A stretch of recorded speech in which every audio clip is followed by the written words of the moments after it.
yung asawa ng kanyang, ang kapatid ng kanyang asawa ay tumakbo naman bilang barangay captain, pwede pa rin.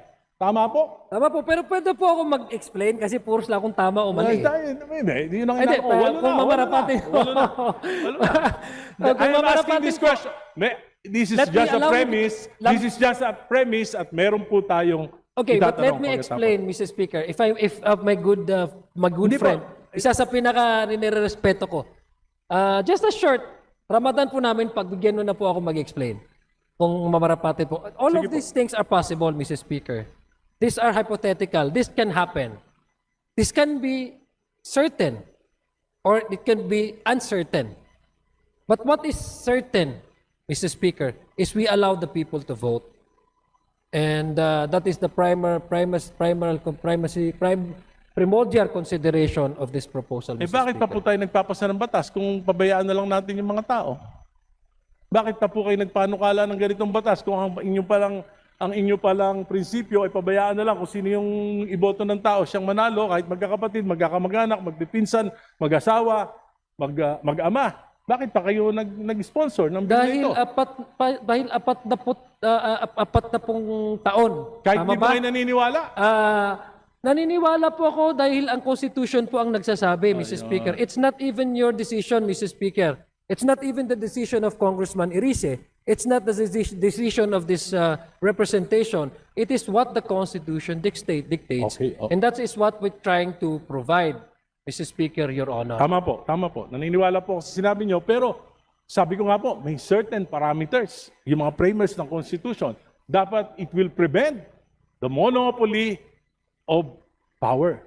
Ngayon po, kung ikaw, Gobernador, yung iyong pamangkin, Vice Governor, yung pinsan, bukal, iyong anak, Mayor, yung isa mong pamangkin, Vice Mayor, yung isa mong pamangkin ay kapitan ng barangay. Tapos sa kabila naman, ang congressman, kapatid mo. Sa kabilang distrito naman, ay iyong anak. Wala po bang monopoly of power doon? Mr. Speaker, Hindi po, yung tanong ko, may monopoly ba of power doon o wala? No, because, Mr. Speaker, I'll give you the straight answer. Monopoly resides when the power to appoint resides and exercised by one person. That is monopoly. But we allow the people to vote. The primary reason is, again, the sovereignty of the people and the primacy of the right to vote under Section 1, Article 2. Kung may monopolya po, Mr. Speaker, ay kung i-appoint ito at ang magde-decide lang po ay isang tao na paupuin ang ang kapatid or anak or asawa sa isang posisyon, that is an abuse of power. That to me is a blatant abuse of power and a monopoly. The most dangerous form of monopoly. But this time, we present individuals to the voters and the voters vote. That's what the Constitution says. So, hindi po kailangan, yung sinasabi niyo po, hindi na kailangan itong batas na ito. So, in terms of what now, Mr. Speaker, based on the status quo, just for the sake of argument, Mr. Speaker, what could be described as something that is predominantly controlled by one family. But since we don't have the anti-political dynasty, as of yet, there's no point for us to really say that this is dominated by one family. Maybe many offices, Mr. Speaker, are being handled and occupied by the same family. Predominantly, very active ang family nila. But domination in monopoly is also a gesture of one exercising that power to make sure that the sensitive positions are occupied by blood relations that would give him or her undue advantage over these resources. Yun lang, I'm just... Ngayon po, ang ibig sabihin... pag mayroon po tayong anti-political dynasty, talagang meron na po tayong definition kung ano po yung abuse of power. Subalit yung sinasabi niyong abuse of power in appointments, ay sinasabi niyo... May nepotism na po tayo, Mr. Speaker. So, ano magagawa ng batas na yan? Hindi ganun din, pareho lang. Ang Whether there is a law or not, ganun pa rin. It's the same thing. Mr. Speaker, If your definition of monopoly of power is just on the appointments, eh di pareho lang, may batas o wala. no, that is exactly what I'm trying to do because monopoly really resides if one person exercises that authority to appoint a certain relative just so that they can have actual access to resources. That is monopoly, Mr. Speaker. That is very much against the law of nepotism, di ba, Mr. Speaker? But that is precisely one because that's exactly precisely the issue. In-exercise undue advantage ng isang tao. Kaya walang nepotism eh. Ito kasi eleksyon. Hindi ito isang tao. And by the way, Mr. Speaker, it's not the family that decides who run. It's the candidate actually that provides CONA.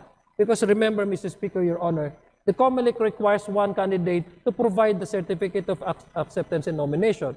If you don't have that, probably the tendency you will be described as a nuisance candidate. There are many No, Mr. Speaker, my point here, Mr. Speaker, is that the reason why we allow all of this because number one, the subdivision under our political system, 7160, is the autonomy of each political unit. It has a separate constituency. It has to exercise its mandate. It has an internal mechanism and regulation to run their affairs, not necessarily connected with the one or neighboring LGU.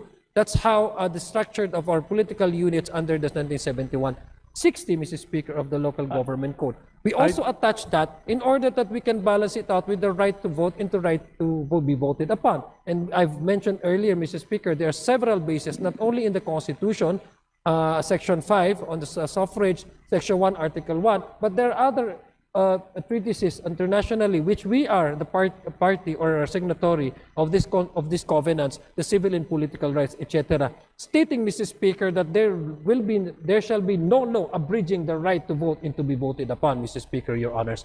The anti-political dynasty, as may be defined law, is a regulation and that's not an absolute prohibition. It is an exemption. So we are doing this, Mr. Speaker, in order to decongest the control of one family over one locality, Mr. Speaker, Your Honor, so that we can promote and uphold check and balances, which is the essential feature of a working Republican democratic country such as ours, Mr. Speaker, Your Honor. I don't think, it encourages the political families to